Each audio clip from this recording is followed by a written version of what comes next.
কুঁহিয়াৰৰ ৰস শৰীৰৰ বাবে অতি উপকাৰী কাৰণ ইয়াত কাৰ্বহাইড্ৰেট প্ৰটিন ভিটামিন লগতে কেলছিয়াম মেগনেছিয়াম পটাছিয়াম জিংক মেংগানিজৰ দৰে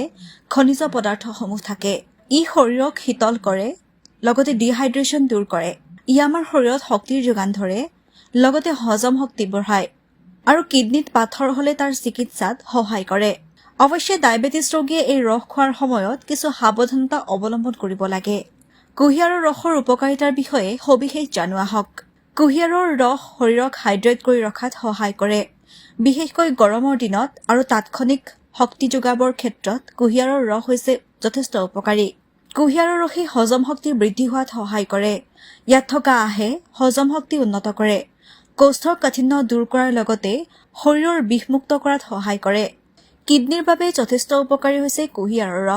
কুঁহিয়াৰৰ ৰস কিডনিত হোৱা পাথৰৰ আকাৰ হ্ৰাস কৰাত আৰু বাহিৰ কৰি দিয়াত সহায় কৰে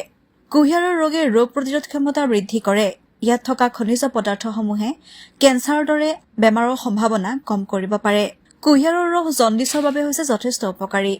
কুঁহিয়াৰৰ ৰস জণ্ডিছ নিৰাময়ত সহায়ক হয় লগতে বিশেষকৈ আমলখি আৰু বেদনাৰ ৰসৰ সৈতে সেৱন কৰিলে ই যথেষ্ট উপকাৰী হয় কুঁহিয়াৰৰ ৰসত উচ্চ পৰিমাণৰ চেনি থাকে সেয়েহে ডায়েবেটিছ ৰোগীয়ে সেৱনৰ পূৰ্বে চিকিৎসকৰ পৰামৰ্শ লোৱা উচিত কুঁহিয়াৰৰ ৰস সেৱন কৰাৰ সময়ত কিছুমান ব্যক্তিয়ে কিছুমান ধৰণৰ সাৱধানতা অৱলম্বন কৰিব লাগে